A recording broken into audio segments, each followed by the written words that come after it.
Sir perception change అవుతూ వస్తుంది రాష్ట్రంలో, ఎస్పెషల్లీ ఆఫ్టర్ కర్ణాటక రిజల్ట్స్. ఎందుకు పర్సెప్షన్లో చేంజ్ ఉంది? బీజేపీ వెనకబడుతున్నట్లుగా పర్సెప్షన్ ఎందుకు క్రియేట్ అయిందంటారు ఈ సిచ్యువేషన్? మాకైతే ఇక్కడ వెనకబడుతున్నట్టు అనిపిస్తలేదు.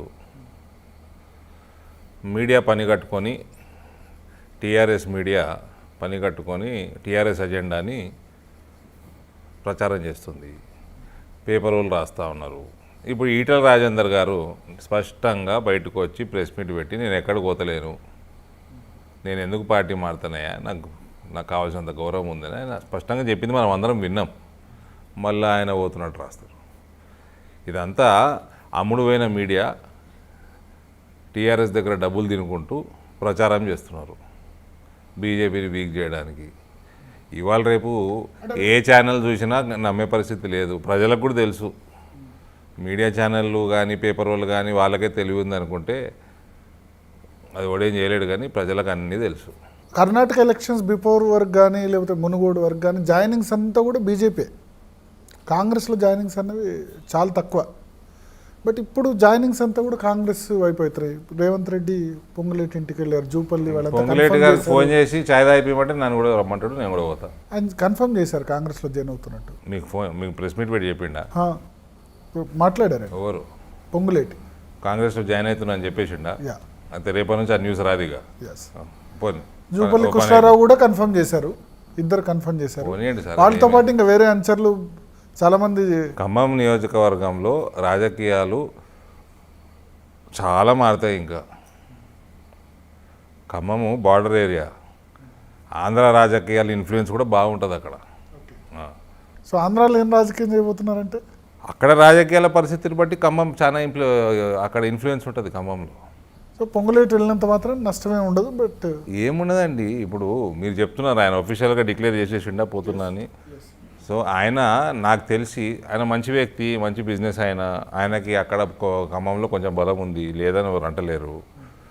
సరే, ఆయనకి ఏం ఆశించిండో, ఏమి కండిషన్స్ పెట్టుకున్నాడో మనకు తెలియదు. సరే, ఒక నిర్ణయం తీసుకున్నాడు. ఎందుకు అట్రాక్ట్ ఎందుకు చేయలేకపోతుంది BJP? Bharat garu, we are 2023. Why are you, మీరు ఊరికే ఓ 2 సార్లు 3 సార్లు ఎమ్మెల్యేలు ఉండాలని, 4 ఎమ్మెల్యేలు ఉండాలి లేదండి, అవసరం లేదండి. We need fresh blood in politics. నేను 7 నియోజకవర్గాలు గెలుస్తాను నా దగ్గర ఎమ్మెల్యేకి. ఒక్క ఎమ్మెల్యే లేకుండా 7 గెలుస్తా ఇప్పుడు నేను. I will win all 7 in Nizamabad parliament. BJP will win. When I say it's BJP will win. అక్కడేమి అందరు సీనియర్లను జాయిన్ చేసుకోలేదు. అన్నపూర్ణమ్మ గారు సీనియర్, ఆవిడ జాయిన్ అయింది. వేరే దగ్గర మంచి డాక్టర్లు ఉన్నారు, మంచి బిజినెస్ వాళ్ళు ఉన్నారు, మొన్న మున్సిపల్ చైర్పర్సన్, మంచి రైతు నాయకులు ఉన్నారు. And any survey Nizamabad Bharatiya Janata party Nizamabad parliament strong. So number 1 ఈ సో కాల్డ్ పెద్ద లీడర్స్, మాజీ ఎమ్మెల్యేలు, మాజీ ఎంపీలు వీళ్ళంతా అవసరం లేదంటారు. సరే, వాళ్ళ రాజకీయం వేరండి. ఇవాళ పరిస్థితి 2023లో ఉంది. మనం డిజిటల్ వరల్డ్లో ఉన్నాము. ఇప్పుడు చాలామంది నాయకులు, ఇప్పుడు మీరు చెప్పే ఆ స్టేజ్ నాయకులు మా దగ్గర కూడా ఉన్నారు, పెద్ద నాయకులు. ఇవన్నీ ఫేస్బుక్లు, యూట్యూబ్లో రాజకీయాలు అయిపోయినాయి. 119 మంది ఎమ్మెల్యే క్యాండిడేట్స్ ఎక్కడ, 40 మంది కూడా కరెక్ట్ గా ఎమ్మెల్యే స్థాయి ఉన్నారండి. నా నియోజకవర్గం లేరు. హెచ్ఎండిఏలో 33-34 అసెంబ్లీలలో కాంగ్రెస్ క్యాండిడేట్ లేరు. ఆదిలాబాద్లో లేరు. మహబూబ్ నగర్ సగం లేరు. రంగారెడ్డి, హెచ్ఎండి అంటే రంగారెడ్డి కూడా వచ్చేస్తుంది అనుకోండి, అక్కడ లేరు. ఇప్పుడు పొంగులేటి, ఖమ్మంలో పొంగులేటి ఆయన 8-9 మంది క్యాండిడేట్స్ ఆ స్థాయి వాళ్ళని డిక్లేర్ చేశారు, వస్తున్నారు. కాంగ్రెస్ వైపుగా మూమెంటం అందుకున్నట్టుగా అనిపిస్తుంది. ఒకడు వేండు పొంగులేటి వెంట 7-8 మంది ఉన్నారు కదా. ఎవరు వాళ్ళు? మాజీ ఎమ్మెల్యేలు. మరి మళ్ళీ అదే అంటున్నారండి. మాజీ ఎమ్మెల్యేలు అంటే సరే, వాళ్ళకు ఉంటే ఉంటుంది బలము.